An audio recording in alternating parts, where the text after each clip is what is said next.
வணக்கம். செந்தடலின் பிரதான செய்திகள். விரிவான செய்திகளுக்கு முன் தலைப்புச் செய்திகள். வெளியிடப்பட்டுள்ள வர்த்தமானியை ரத்து செய்ய தென்னாப்பிரிக்க அரசு அழுத்தம் கொடுக்க வேண்டும் என கஜேந்திரகுமார் பொன்னம்பலம் வலியுறுத்தியுள்ளார்.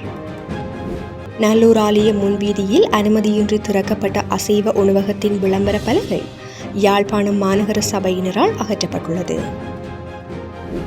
இன்றைய நாளுக்கான நாணய மாற்று விகிதங்களை இலங்கை மத்திய வங்கி வெளியிட்டுள்ளது. திருகோணமலையில் உள்ள முத்துநகர் பகுதியில் துறைமுக அதிகார சபையினர் உள்நுழைந்ததால் பரபரப்பு ஏற்பட்டுள்ளது. மட்டக்களப்பில் முதலை இழுத்து சென்ற நபர் சடலமாக மீட்கப்பட்டுள்ளார். காலநிலை மாற்றம் குறித்து வளிமண்டலவியல் திணைக்களம் அறிக்கையொன்றை வெளியிட்டுள்ளது.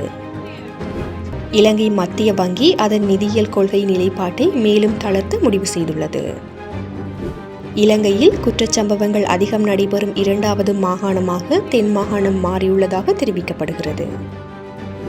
தென்கிழக்கு ஐரோப்பிய நாடான கிரீஸில் சக்தி வாய்ந்த நிலநடுக்கம் ஏற்பட்டதால் சுனாமி எச்சரிக்கை விடுக்கப்பட்டுள்ளது. ISIS என்ற இஸ்லாமிய அரசுடன் தொடர்புடையவர்கள் என சந்தேகிக்கப்படும் 298 பேரை துருக்கி காவல்துறையினர் கைது செய்துள்ளனர். தொடர்பென விரிவான செய்திகள். வெளியிடப்பட்டுள்ள வர்த்தமானியை ரத்து செய்ய தென்னாப்பிரிக்க அரசு அழுத்தம் கொடுக்க வேண்டும் என கஜேந்திரகுமார் பொன்னம்பலம் வலியுறுத்தியுள்ளார்.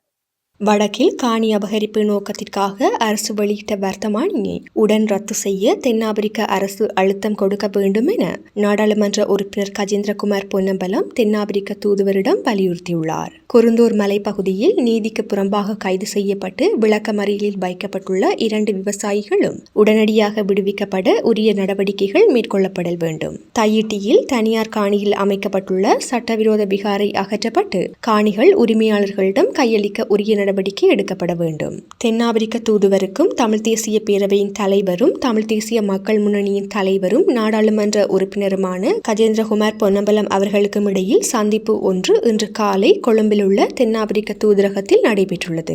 சந்திப்புகளை தொடர்ந்து தமிழ் தேசிய பேரவையின் தலைவர் கஜேந்திரகுமார் பொன்னம்பலம் ஊடகங்களுக்கு தெரிவித்ததாவது, இன்று காலை கொழும்பில் உள்ள தென்னாப்பிரிக்க தூதுவரை சந்தித்தேன். அவருடனான சந்திப்பில் 3 விடயங்கள் தொடர்பில் பேசியிருந்தேன். இந்த சந்திப்பின் பொழுது கடந்த 2025 மார்ச் மாதம் 28ஆம் நாள் வெளியிடப்பட்ட வடமாகாணத்தின் சுமார் 6000 ஏக்கர் காணிகளை அரச காணியாக சுவீகரித்து திட்டமிட்ட சிங்கள பௌத்த மயமாக்கலை மேற்கொள்ளும் கபட முயற்சிக்கு எதிராக நாம் எமது ஆட்சேபனைகளை தெரிவித்திருந்தோம். 3 மாத காலத்தில் மக்கள் தமது காணிகளை உறுதிப்படுத்த வேண்டும் என்ற அந்த அடிப்படையில் அரசு வெளியிட்ட குறித்த வர்த்தமானியை அரசு மீள பெற வேண்டும் எனவும் அதற்கான அழுத்தங்களை பிரயோகிக்க வேண்டும் எனவும் வலியுறுத்தினோம். வடக்கு கிழக்கு மக்கள் யுத்த காலத்தில் பல தடவைகள் இடம்பெயர வேண்டிய சூழல் ஏற்பட்டது. அவ்வாறான சந்தர்ப்பங்களில் அவர்களின் சொந்தமான ஆவணங்கள் அழிவடைந்தும் தொலைந்தும் உள்ளன.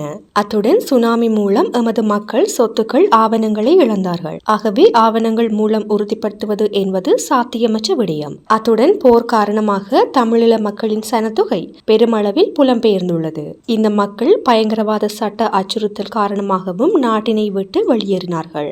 இவர்களின் நோக்கம் மக்களின் காணி பிரச்சனைகளை தீர்ப்பதல்ல, மாறாக மக்களின் ஆவணங்களற்ற காணிகளை அரச காணிகளாக சுவீகரிப்பதே இவர்களது நோக்கமாக உள்ளது. ஆவணங்கள் சரிபார்க்கப்பட்டு உரித்துக்கள் வழங்கப்படல் வேண்டும் என்பதில் மாற்று கருத்துக்கு இடமில்லை. ஆனாலும் இந்த வர்த்தமானி மூலம் மேற்கொள்ளப்பட உள்ள அபகரிப்பை ஒருபோதும் அனுமதிக்க முடியாது. இரண்டாவது விடயம், குருந்தூர் மலையில் தொல்பொருள் திணைக்களத்திற்கு 79 ஏக்கர் நிலப்பரப்பு மட்டுமே சொந்தமானதென 1932ஆம் ஆண்டு வர்த்தமானி வெளிப்படுத்துகின்றது. எனினும் அதற்கு மேலதிகமாக 325 ஏக்கர் காணியினை குறித்த தொல்பொருள் திணைக்களத்திற்கு வழங்க வேண்டும் என கடந்த ஆட்சி காலத்தில் புத்த பிக்கு ஒருவர் அரசிடம் கோரியிருந்தார். எனினும் தமிழ் மக்கள் விவசாயம் செய்து வந்த காணிகள் என்பதனால் அவர்களது விவசாய நடவடிக்கைகளை கருத்தில் கொண்டு அப்போதைய ஜனாதிபதி ரணில் விக்ரமசிங்கவினால் அந்த கோரிக்கை நிராகரிக்கப்பட்டிருந்ததுடன் குறித்த 325 ஏக்கரிலும் பொதுமக்கள் பயன்படுத்த அனுமதிக்க வேண்டும் எனவும் தெரிவிக்கப்பட்டிருந்தது. எனினும் வழமை போன்று குறித்த பகுதியில் விவசாய நடவடிக்கையில் ஈடுபட்டிருந்த விவசாயிகள் 3 பேர் நீதிக்கு புறம்பாக கைது செய்யப்பட்டு 2 பேர் விளக்கமறியலில் வைக்கப்பட்டுள்ளனர். ஜனாதிபதி மட்டத்தில் தீர்ப்பு எட்டப்பட்ட ஒரு தீர்மானத்தினை அமுல்படுத்தாமல் விவசாய நடவடிக்கைகள் தடுக்கப்பட்டுள்ளதுடன் அந்த வயல்களுக்கு நீர் விநியோகம் செய்ய வேண்டிய குளத்தில் தமிழ் மக்கள் மீன்பிடியில் ஈடுபடவும் தடையும் விதிக்கப்பட்டுள்ளதோடு விவசாயத்திற்கு குறித்த நீரை பயன்படுத்த தடை விதித்துள்ளனர். இதன் மூலம் விவசாயிகளுக்கு பெரும் அநீதி இழைக்கப்பட்டுள்ளது. வர்த்தமானி அறிவித்தல்கள் எதுவுமற்ற குறித்த பகுதியில் மக்கள் சுதந்திரமாக தொழில் செய்வதனை உறுதிப்படுத்தவும், அநீதியான முறையில் விளக்கமறியலில் வைக்கப்பட்டுள்ள 2 விவசாயிகளையும் விடுவிக்கவும் உரிய நடவடிக்கை எடுக்கப்படல் வேண்டும் எனவும் வலியுறுத்தப்பட்டது. 3வது விடயமாக தையிட்டி சட்டவிரோதமான விகாரை தொடர்பில் பேசியிருந்தோம். சட்டவிரோத விகாரை என்று தெரிந்தும் இன்னமும் அந்த காணிகளின் உரிமையாளர்களிடம் காணிகளை வழங்காது அரசின் செயற்பாடுகள் தொடர்கின்றது. தையிட்டி விகாரை சட்டவிரோதமானது, தொல்பொருளுடன் தொடர்பு அற்றது, சட்டவிரோதமாக கட்டப்பட்டது, அது அகற்றப்பட்டே ஆக வேண்டும். காணிகள் உரிமையாளர்களிடம் கையளிக்கப்படல் வேண்டும் எனவும் அதற்கான நடவடிக்கைகளை முன்னெடுக்க வேண்டும் எனவும் கோரியிருந்தேன் என்று கூறியுள்ளார். நல்லூர் ஆலய முன்வீதியில் அனுமதியின்றி திறக்கப்பட்ட அசைவ உணவகத்தின் விளம்பர பலகை யாழ்ப்பாணம் மாநகர சபையினரால் அகற்றப்பட்டுள்ளது. நல்லூர் ஆலய முன்வீதியில் அனுமதியின்றி திறக்கப்பட்ட அசைவ உணவகத்தின் முன்னால் வைக்கப்பட்டிருந்த அனுமதியற்ற விளம்பர பலகை இன்றைய நாள் யாழ்ப்பாணம் மாநகர சபையினரால் அகற்றப்பட்டுள்ளது. நல்லூர் ஆலய முன்வீதியில் அனுமதியின்றி திறக்கப்பட்ட அசைவ உணவகத்திற்கு எதிராக பல்வேறு அமைப்புகளும் எதிர்ப்பு தெரிவித்து வருகின்றன. இந்த நிலையிலேயே இன்றைய நாள் யாழ் மாநகர சபையினர் குறித்த விளம்பர பதாகையை அகற்றியுள்ளனர். இன்றைய நாளுக்கான நாணய மாற்று வீதங்களை இலங்கை மத்திய வங்கி வெளியிட்டுள்ளது. இன்றைய நாளுக்கான நாணய மாற்று விகிதங்களை இலங்கை மத்திய வங்கி வெளியிட்டுள்ளது. அதன்படி நேற்றைய நாளுடன் ஒப்பிடுகையில் இன்று அமெரிக்க டாலருக்கு நிகரான இலங்கை ரூபாவின் மதிப்பு சற்று உயர்வடைந்துள்ளது. இந்த நிலையில் நேற்றைய நாளுடன் 296.20 ரூபாவாக காணப்பட்ட அமெரிக்க டாலர் ஒன்றின் கொள்முதல் பெறுமதி இன்று 295.41 வீழ்ச்சியடைந்துள்ளது. நேற்றைய நாள் 304.61 ரூபாவாக காணப்பட்ட அமெரிக்க டாலர் ஒன்றின் விற்பனை பெறுமதி இன்றைய நாள் 303.79 பதிவாகியுள்ளது. அத்தோடு கனேடிய டாலர் ஒன்றின் கொள்முதல் பெறுமதி 211.89 விற்பனை பெறுமதி 220.41 பதிவாகியுள்ளது. யூரோ ஒன்றின் கொள்முதல் பெறுமதி 333.19 விற்பனை பெறுமதி 346.01 பதிவாகியுள்ளது. ஸ்டெர்லிங் பவுன் ஒன்றின் கொள்முதல் பெறுமதி 395.30 விற்பனை பெறுமதி 409.44 பதிவாகியுள்ளது.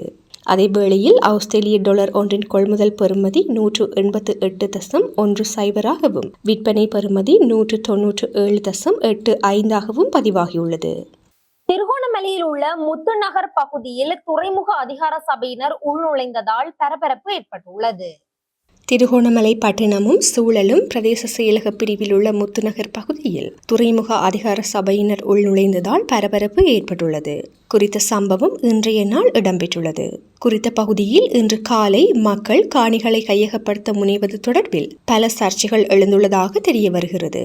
இந்த நிலையில் அந்த பகுதியில் ஸ்ரீலங்கா காவல்துறையினர் மற்றும் விசேட அதிரடிப்படையினர் குவிக்கப்பட்டுள்ளனர். மட்டக்களப்பில் முதலை இழுத்துச் சென்ற நபர் சடலமாக மீட்கப்பட்டுள்ளார். மட்டக்களப்பு வாழைச்சேனை ஸ்ரீலங்கா காவல்துறை பிரிவுக்கு உட்பட்ட கிரான் பாலம் மந்திரியாறு பகுதியில் முதலை இழுத்துச் சென்ற நபர் 2 நாட்களின் பின்னர் இன்று சடலமாக மீட்கப்பட்டுள்ளார். குறித்த நபர் கடந்த 20ஆம் நாள் மந்திரியாறு நீரோடை பகுதியில் மீன்பிடித்துக் கொண்டிருந்த போதே முதலை இழுத்துச் சென்றுள்ளதாக தெரிவிக்கப்பட்டுள்ளது. சுங்கான்கேணி பகுதியைச் சேர்ந்த 28 அகவையுடைய இளம் குடும்பஸ்தர் ஒருவரையே இவ்வாறு முதலை இழுத்துச் சென்றுள்ளது. முதலை இழுத்துச் சென்ற இளம் குடும்பஸ்தரை கடந்த 2 நாட்களாக குடும்ப உறவுகள் மற்றும் பொதுமக்கள் இணைந்து தேடும் பணிகளில் ஈடுபட்டுள்ளனர். இதன்போது இன்று காலை இடுப்புக்கு கீழ் பகுதி அற்ற நிலையில் அவரது சடலம் மீட்கப்பட்டுள்ளது. இந்த விடயம் தொடர்பாக வாழைச்சேனை ஸ்ரீலங்கா காவல்துறை நிலையத்தில் முறைப்பாடொன்று பதிவு செய்யப்பட்டுள்ளதுடன் ஸ்ரீலங்கா காவல்துறையினர் மேலதிக நடவடிக்கைகளை மேற்கொண்டு வருகின்றனர். காலநிலை மாற்றம் குறித்து வளிமண்டலவியல் திணைக்களம் அறிக்கை ஒன்றை வெளியிட்டுள்ளது. காலநிலை மாற்றம் குறித்து வளிமண்டலவியல் திணைக்களம் அறிக்கை ஒன்றை வெளியிட்டுள்ளது. தென்மேற்கு பருவமழை மேல் சப்ரகமுவ, வடமேல் மற்றும் மத்திய மாகாணங்களிலும் காலி மற்றும் மாத்தறை மாவட்டங்களிலும் அவ்வப்போது மழை அல்லது இடியுடன் கூடிய மழை பெய்யக்கூடும் என வளிமண்டலவியல் திணைக்களம் எதிர்ப்பு தெரிவித்துள்ளது. ஊவா மாகாணம் மற்றும் அம்பாறை மாவட்டத்தின் சில இடங்களில் மாலை அல்லது இரவில் மழை அல்லது இடியுடன் கூடிய மழை பெய்யக்கூடும். இதேவேளை வடமத்திய மாகாணத்தில் இடைக்கிடையே மழை பெய்யக்கூடும் எனவும் அந்த திணைக்களம் அறிவித்துள்ளது. மத்திய மலை நாட்டின் மேற்கு சரிவுகளிலும் மேலும் வடக்கு, வடமத்திய, வடமேல் மற்றும் தெற்கு மாகாணங்களிலும் திருகோணமலை மாவட்டத்திலும் அவ்வப்போது மணிக்கு 30 தொடக்கம் 40 கிலோமீட்டர் வேகத்தில் பலத்த காற்று வீசக்கூடும். இடியுடன் கூடிய மழையுடன் தற்காலிகமாக வீசக்கூடிய பலத்த காற்று மற்றும் மின்னல் காரணமாக ஏற்படும் அபாயங்களை குறைப்பதற்கு தேவையான முன்னெச்சரிக்கை நடவடிக்கைகளை எடுக்குமாறு வளிமண்டலவியல் திணைக்களம் பொதுமக்களை கேட்டுக்கொண்டுள்ளது. இலங்கை மத்திய வங்கி அதன் நிதியியல் கொள்கை நிலைப்பாட்டை மேலும் தளர்த்த முடிவு செய்துள்ளது. இலங்கை மத்திய வங்கி அதன் நிதியியல் கொள்கை நிலைப்பாட்டை மேலும் தளர்த்த முடிவு செய்துள்ளது. நேற்று இரவு நடைபெற்ற கூட்டத்தில் இந்த முடிவு எடுக்கப்பட்டுள்ளது.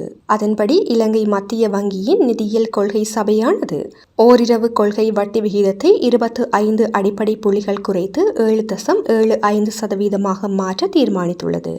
இலங்கையில் குற்றச்சம்பவங்கள் அதிகம் நடைபெறும் 2வது மாகாணமாக தென் மாகாணம் மாறியுள்ளதாக தெரிவிக்கப்படுகின்றது. இலங்கையில் குற்றச்சம்பவங்கள் அதிகம் நடைபெறும் 2வது மாகாணமாக தென் மாகாணம் மாறியுள்ளதாக தெரிவிக்கப்படுகிறது. இந்த குற்றங்களுக்கான காரணங்களை ஆராய ஒரு அறிவியல் ஆய்வு திட்டமிடப்பட்டுள்ளதாக தென் மாகாண ஆளுநர் பந்துல ஹரிச்சந்திர தெரிவித்துள்ளார். இந்த ஆராய்ச்சியை ருகுண பல்கலைக்கழகம் நடத்தி வருவதாகவும் அவர் தெரிவித்துள்ளார். இந்த விவகாரம் தொடர்பாக பல்கலைக்கழக அதிகாரிகளுடன் கலந்துரையாடல்கள் நடத்தப்பட்டுள்ளன. இந்த ஆராய்ச்சியின் மூலம் குற்றங்களுக்கான காரணங்களை ஆராய்ந்து பரிந்துரைகளை சமர்ப்பிக்குமாறு அவர்களிடம் கேட்கப்பட்டுள்ளதாக ஆளுநர் பந்துல ஹரிச்சந்திர சுட்டிக்காட்டியுள்ளார். இலங்கையில் அதிக குற்றச் செயல்கள் இடம்பெறும் மாகாணமாக மேல் மாகாணம் பதிவாகியுள்ளது. பாதுகாப்பு குழுவில் குற்றங்களுக்கு காரணமான சமூக பிரச்சினைகளை ஆராய அறிவியல் ஆராய்ச்சி நடத்த முடிவு செய்தோம். போதைப்பொருள் தொடர்பான பிரச்சினைகள் குற்றங்களுக்கு காரணமா என்ற கேள்வியும் எழும்பியுள்ளது. மேலும் நில அபகரிப்பு மற்றும் மிரட்டி பணம் பறித்தல் குறித்து விசாரிக்கப்பட வேண்டும். குற்றங்கள், குற்ற இடங்கள் மற்றும் நீதிமன்ற தண்டனை பற்றிய தொழில்நுட்ப தகவல்கள் ஸ்ரீலங்கா காவல்துறையினரிடம் உள்ளது என அவர் மேலும் தெரிவித்துள்ளார். இனி சர்வதேச செய்திகள். தென்கிழக்கு ஐரோப்பிய நாடான கிரீஸில் சக்தி வாய்ந்த நிலநடுக்கம் ஏற்பட்டதால் சுனாமி எச்சரிக்கை விடுக்கப்பட்டுள்ளது. தென்கிழக்கு ஐரோப்பிய நாடான கிரீஸில் சக்தி வாய்ந்த நிலநடுக்கம் ஏற்பட்டதால் சுனாமி எச்சரிக்கை விடுக்கப்பட்டுள்ளது. கிரீஸ் நாட்டின் கிரீட் கடலோர பகுதியில் ஏற்பட்ட நிலநடுக்கம் ரிக்டர் அளவில் 6 பதிவாகியுள்ளதாக பன்னாட்டு ஊடகங்கள் செய்தி வெளியிட்டுள்ளன. பிரபல சுற்றுலா தலமான யோலாண்டாவில் இருந்து 58 கிலோமீட்டர் தொலைவிலும் 77 கிலோமீட்டர் ஆழத்திலும் இந்த நிலநடுக்கம் ஏற்பட்டுள்ளதாக அமெரிக்க புவியியல் ஆய்வு மையம் தெரிவித்துள்ளது. இந்த நிலநடுக்கத்தால் ஏற்பட்ட சேதங்கள் குறித்து எந்த தகவல்களும் வெளியாகவில்லை. ISIS என்ற இஸ்லாமிய அரசுடன் தொடர்புடையவர்கள் என சந்தேகிக்கப்படும் 298 பேரை துருக்கி காவல்துறையினர் கைது செய்துள்ளனர். ISIS என்ற இஸ்லாமிய அரசுடன் தொடர்புடையவர்கள் என சந்தேகிக்கப்படும் 298 பேரை துருக்கிய காவல்துறையினர் கைது செய்துள்ளனர். அந்த நாட்டின் உள்துறை அமைச்சகம் இதனை நேற்று அறிவித்துள்ளது. கடந்த 2 வாரங்களாக அங்காரா, இஸ்தான்புல் மற்றும் இஸ்மிர் உட்பட 47 மாகாணங்களில் இடம்பெற்ற நடவடிக்கைகளின் போதே இவர்கள் கைது செய்யப்பட்டுள்ளனர். சந்தேகத்திற்கு உரியவர்கள் ISIS அமைப்புக்கு நிதி அளித்தல் மற்றும் அதன் சார்பாக பிரச்சார நடவடிக்கைகளை மேற்கொள்ளல் உட்பட தீவிரமான பணிகளில் ஈடுபட்டதாக அவர்கள் மீது குற்றம் சாட்டப்பட்டுள்ளது.